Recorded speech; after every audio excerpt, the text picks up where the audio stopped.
Latest episode দেখুন একদম add free.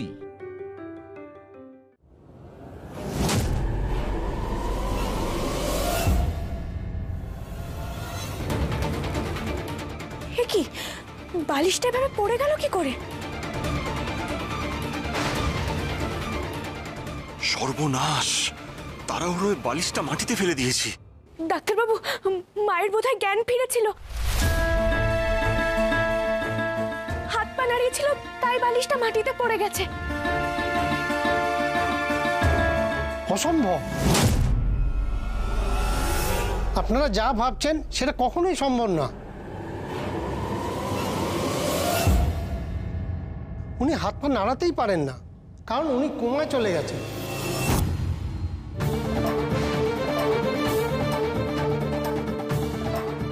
কোমায় চলে যাওয়া মানুষ হাত পা নাড়তে পারে না। কি বলছেন কি ডাক্তারবাবু? ডাক্তারবাবু, আমার মাকে ভালো করে দিন ডাক্তারবাবু। তার জন্য আমাদের যা করতে হয় আমরা করব, শুধু মাকে ভালো করে দিন। শান্ত হন, শান্ত হন, আমার কথাটা শুনুন। কোমায় এমনিতে সরাসরি কোনো চিকিৎসা হয় না, তবে এখন নানা রকম থেরাপি অ্যাপ্লাই করা হচ্ছে, মিউজিক থেরাপি, অ্যারোমা থেরাপি। আমরা শুধু বাইরে থেকে সাপোর্ট দিতে পারি। আরও কিছু মডার্ন প্রসিডিউর আছে, আমি সব রকমভাবে চেষ্টা করব। ডাক্তারবাবু, বলছি যে আমার মায়ের আবার কবে জ্ঞান ফিরবে, আবার কবে কথা বলবে আমার মা? সরি টু সে, সেটা আমি কখনোই বলতে পারবো না। কোনো ঠিক নেই, 6 মাস হতে পারে, 1 বছর হতে পারে, আবার 10 বছর হতে পারে, আবার এখনই হতে পারে, আবার এই অবস্থা থেকে কোনোদিনই ফিরলেন না, সেটাও হতে পারে। না না না না, এটা অসম্ভব ডাক্তারবাবু, এটা অসম্ভব। আপনি কি বলছেন? এটা অসম্ভব। তাহলে তো ভালোই হয়েছে, আমাকে আর কষ্ট করে বাকি কাজটা শেষ করতে হবে না, আপনা আপনি শেষ হয়ে যাবে। ও মা, মা শুনছো? ও মা, ওঠো না মা, ওঠো না। তুমি তো বলেছিলে মা, তুমি আমার পাশে সবসময় থাকবে, আমরা একে অপরের পাশে আছি। তুমি না থাকলে আমার কি হবে মা? মা ওঠো না গো, ওঠো না।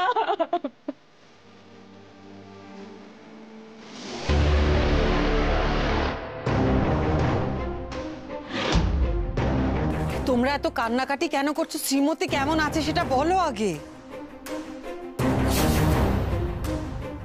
ভালো নেই শৈল মা, একদম ভালো নেই।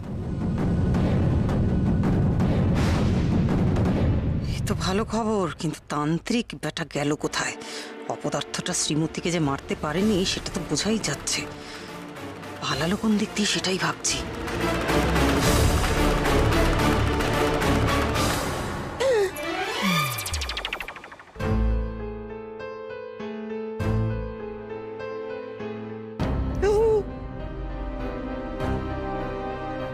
তার মানে তান্ত্রিক খাটের তলায় সে দিয়েছে। আচ্ছা ডক্টর, ওনাকে কি হসপিটালে শিফট করলে একটু বেটার হবে?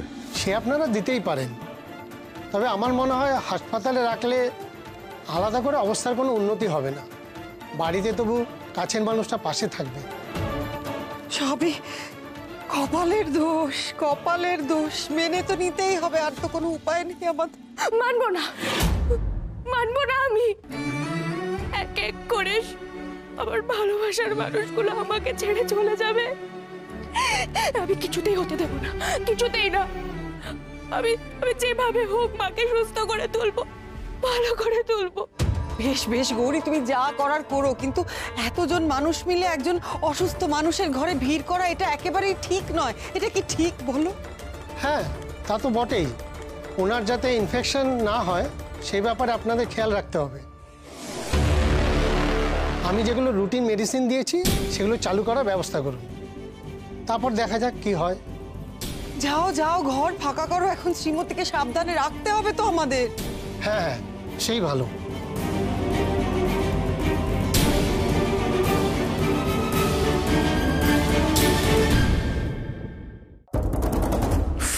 এই মেয়ে তো কিছুতেই কথা শোনে না।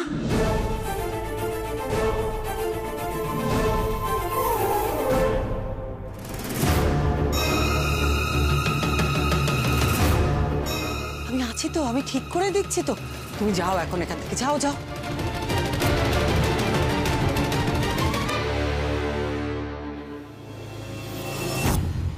এই যে অপদার্থ, বেরিয়ে এসো এবার।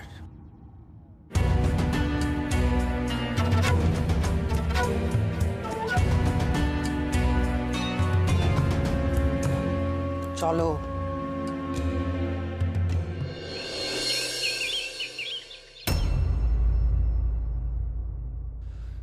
মন্ত্রই তো পাচ্ছি না যার বলে গুপ্ত দরজা খোলা যায়। একটা মন্ত্র যদি পেয়ে যায় বন্ধ দরজা খোলার।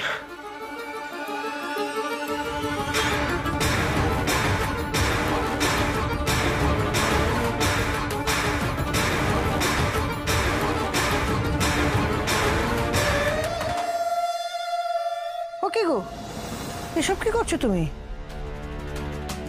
কি করছি বুঝতে পারছো না? দরজাটা ওরম আচমকা বন্ধ হয়ে গেল, এ নিয়ে তো বাড়ির কোনো মাথা ব্যথা নেই। আরে গুপ্ত দরজা এইভাবে হঠাৎ খুলে যাওয়া আবার বন্ধ হয়ে যাওয়া, এটাই কোনো ছোটখাটো ব্যাপার নাকি? কিন্তু কাকাবাবু, ওই দরজাটা তো একটা বিশেষ দিনে খুলেছিল, আবার নিজে থেকেই বন্ধ হয়ে গেছে। সবই হচ্ছে মায়ের লীলা কাকাবাবু। আমাদের জোর জবরদস্তি করে কি লাভ বলুন তো? অপ্পাচিনের মতো কথা বলো না। দরজা খুলেছিল মানে মা নিশ্চয়ই আমাদের কোনো সংকেত দিচ্ছেন, কিছু বলতে চাইছেন। আমাকে জানতেই হবে কোন রহস্য এই বন্ধ দরজার উপরে। মায়ের লীলা বোঝার ক্ষমতা যেমন সবার নেই, তেমনি মায়ের কৃপায় যে দরজা খুলেছিল সেই দরজা খোলার ক্ষমতাও সবার থাকে না। কি বলতে চাইছো তুমি? আমি বলতে চাইছি, যেদিন ঘোমটাকালির ঘোমটা খুলেছিল সেদিন আমাদের ঈশান বেঁচে ছিল। এ বাড়িতে দেবতার অংশ হলো ঈশান, তার জন্যই তো এটা সম্ভব হয়েছিল। হয়তো ওই পারত এই অসম্ভবকে সম্ভব করতে। হায় মাধুরী,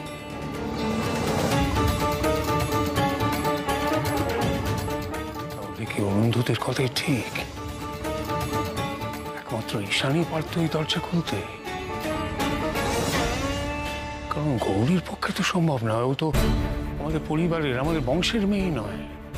যদি তাই হয় তাহলে ঈশানের মৃত্যুর পর এই দরজা কি কোনোভাবেই খোলা যাবে না?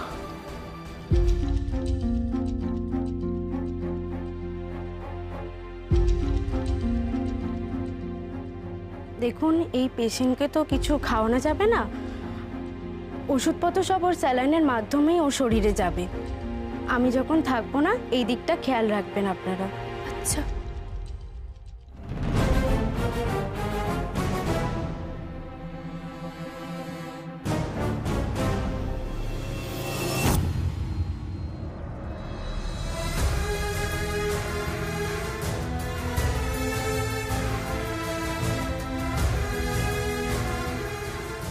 মাগো, বড় বউকে ভালো করে দাও মা, বড় বউকে ভালো করে দাও। তোমার বড় করে পুজো দেবো মা, বড় করে পুজো দেব। তোমার সব জায়গায় পুজো দেব, সব সব দেবস্থানে গিয়ে আমি মাথা খুঁড়বো মাগো। বড় বউকে ভালো করে দাও, ভালো করে দাও মা।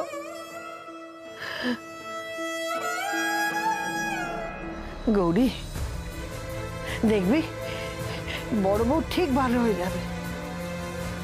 ঠাকুর কখনো এত নিষ্ঠুর হতে পারেন না। জানিস গৌরী, আমি ভেবেছি যে বাড়ির সবাইকে নিয়ে একবার আশ্রমে যাব, ঈশানের আত্মার শান্তি কামনা করব, আর বড় বউয়ের আরোগ্য কামনা করব। তুই যাবি তো মা? না ছোট ঠাম্মি, আমি আর কোথাও যাব না, কারোর কাছে প্রার্থনা করব না আমি। সে কি রে, কি বলছিস কি তুই? তোমরা যাও ছোট ঠাম্মি, আমি মায়ের কাছে থাকবো। মায়ের কাছে তো কাউকে না কাউকে থাকতে হবে, তাই না? আমি খেয়াল রাখবো মায়ের।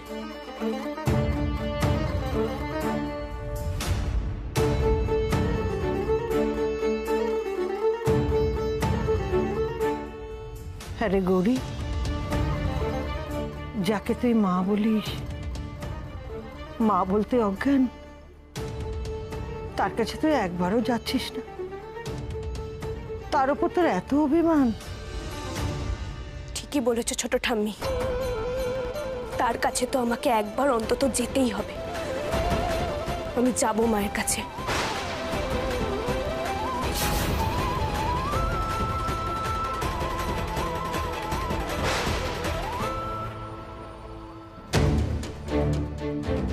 আর কত আঘাত দেবে তুমি আমাকে,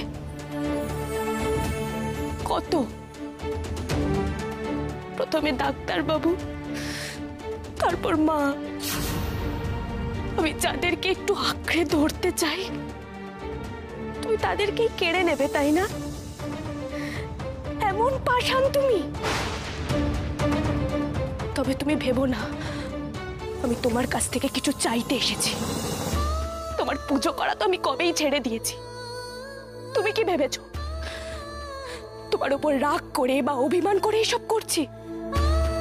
না মা, মানুষ তাদের উপরে রাগ বা অভিমান করে যারা আপনজন হয়। তোমার সঙ্গে তো আমার কোনো সম্পর্কই নেই মা। জানো মা, যে ডাকটা আমার সব থেকে প্রিয় ছিল, যে সম্পর্ক আমার জীবনের আধার ছিল, আজ সেই সব সম্পর্ক আমি ছিন্ন করলাম। আমি আর কোনোদিনও তোমাকে মা বলে ডাকবো না।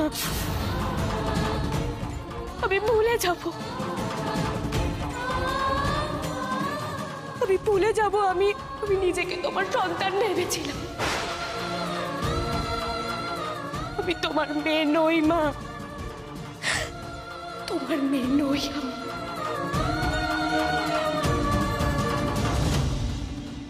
শোনো, যে কথাগুলো আমি বলছি সেগুলো চুপ করে বসে মন দিয়ে শোনো। দেখো, আমি অনেক ভেবে দেখলাম, এই যে শ্রীমতী, ওকে মারার কোনো চেষ্টা করারই দরকার নেই। ওর যা অবস্থা, ও তো বেঁচে মরেই আছে।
কি হলো কি হয়েছে?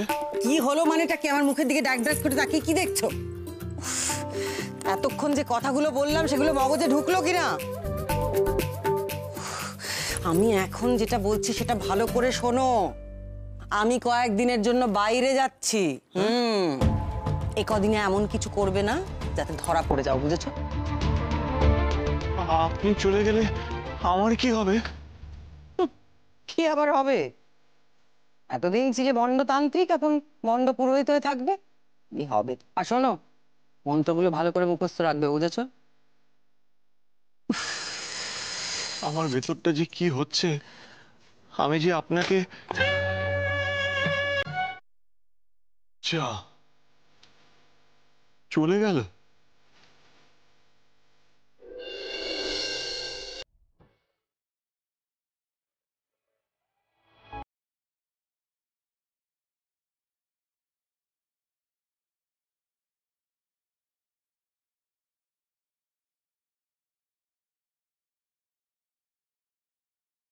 গৌরী, মা, মা গো,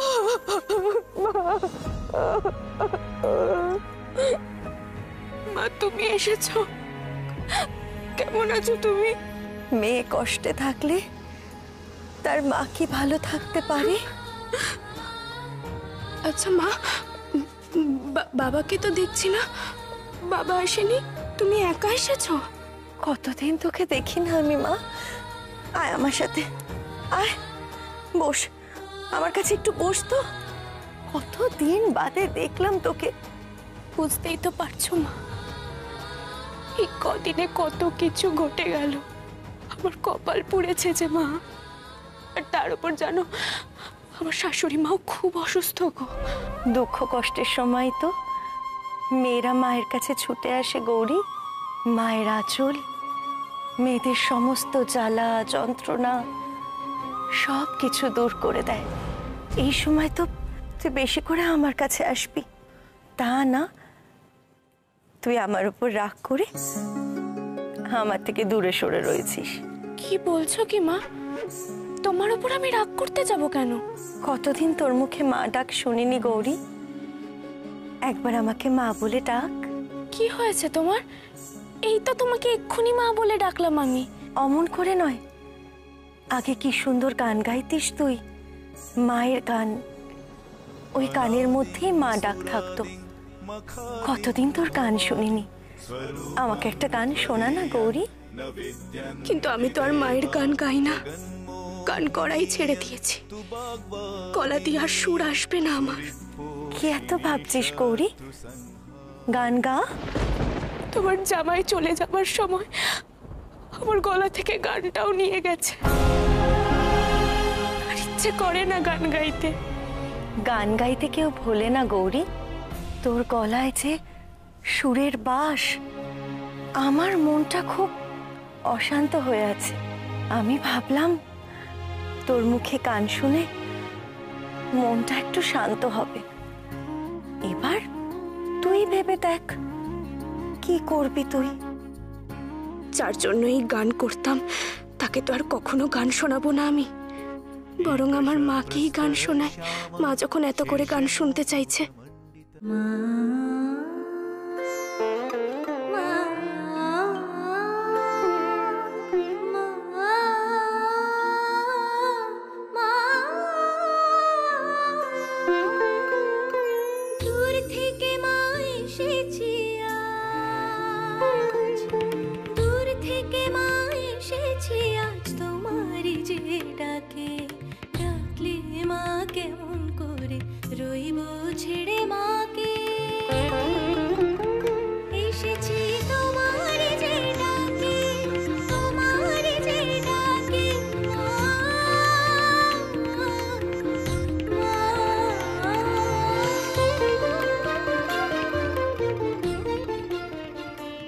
কতদিন পর তোর গান শুনলাম গৌরী, মনটা একেবারে ভরে গেল, খুব আনন্দ পেলাম।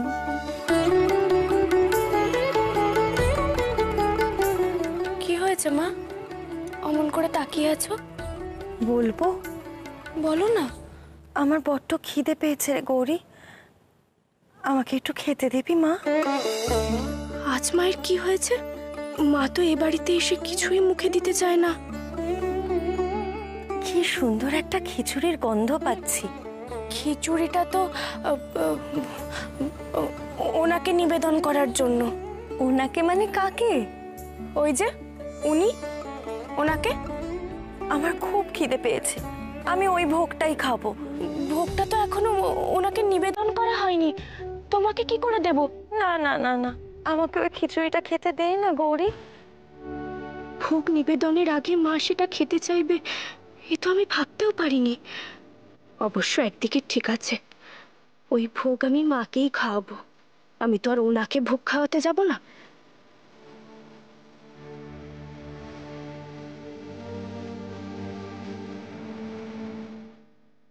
ভালো লাগছে মা? হ্যাঁ গৌরী, খুব তৃপ্তি হচ্ছে। তুই নিজের হাতে আমাকে খাইয়ে দিবি না? মা তো এমন কথা কোনোদিনও আমাকে বলেনি। মায়ের আজ হলো কি? এরকম অদ্ভুত ব্যবহার করছে কেন আজ? দে না আমায় নিজের হাতে খাইয়ে। হ্যাঁ দিচ্ছি।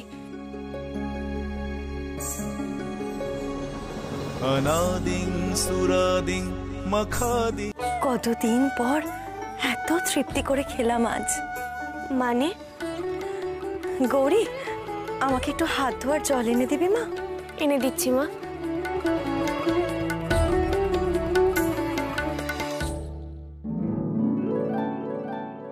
ও জানো মা, কি এক্ষুনি তো এখানে ছিল, এইটুকু সময়ের মধ্যে যাবে কোথায়? ও মা, মা কোথায় গেলে তুমি? গৌরী,